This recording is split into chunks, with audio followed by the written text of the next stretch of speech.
صاحب کیا لگتا ہے کہ اب جو راؤنڈ ہونے والا ہے اس میں کچھ بریک تھرو دیکھیں گے ہم یا نہیں؟ دیکھیں، پہلی بات تو یہ ہے کہ یہ اسیوم کر لینا کہ شاید کوئی بریک تھرو نہیں ہوا ہے، ان کو جب ہم حقائق سامنے رکھیں گے، ڈسکس کریں گے، تو آپ کو لگے گا کہ ایسا نہیں ہے، بہت کچھ ہوا بھی ہے وہاں. اس کو آپ بریک تھرو کہہ سکتے ہیں، نہیں کہہ سکتے ہیں، یہ ایک آبجیکٹیو ٹرمز ہے، وہ جیسے بھی ہم استعمال کریں.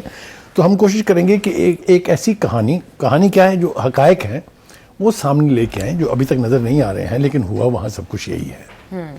دیکھیں، صورتحال یہ ہے کہ مذاکرات میں امریکہ اور ایران کے درمیان کیا ہوا، وہ کہانی ہم کوشش کرتے ہیں کہ جس حد تک بھی حقائق کے قریب تر ہو وہ آپ کے سامنے رکھی جائے. مذاکرات سے پہلے ٹرمپ کی خواہش یہ تھی کہ یہ مذاکرات جو ہیں یہ نتیجہ خیز ہونے چاہیے، ورنہ ناکام ہونے کی صورت میں پھر میرے پاس فوجی آپشن کے سوا کوئی آپشن نہیں ہے. یہ ہم نے سنا ان کی زبان سے. لیکن ہم آبجیکٹیولی دیکھتے ہیں کہ ہوا کیا. پہلی بات تو یہ ہے کہ امریکہ یہ مذاکرات چاہتا تھا کہ استنبول میں ترکی کے جو شہر ہے استنبول. ایران نے کہا ہم مذاکرات نہیں کریں گے، بلکہ ساتھ ہی یہ کہا کہ اگر مذاکرات کر رہے ہیں تو پھر عمان جو ہے مسقط جس کا کیپٹل ہے وہاں ہوں گے. یہ بات ایران کی مانی گئی کہ نہیں؟ بالکل مانی گئی. ایک بات. دوسری بات یہ ہے کہ انہوں نے کہا کہ مذاکرات بالواسطہ ہوں گے، براہ راست ہم نہیں بیٹھیں گے امریکہ کی ڈیلیگیشن کے ساتھ. یہ ہوا کہ نہیں؟ ہوا، انڈائریکٹ میٹنگ ہوئی. ٹھیک ہے. تیسری بات، جوہری پروگرام تک یہ گفتگو محدود رہے گی. یہ ایران کا مطالبہ تھا. جتنے شواہد ہمارے سامنے ہیں اس وقت تک ان کے مطابق بات صرف نیوکلیر پروگرام پر ہوئی ہے، یعنی جو جوہری حوالے سے ہیں.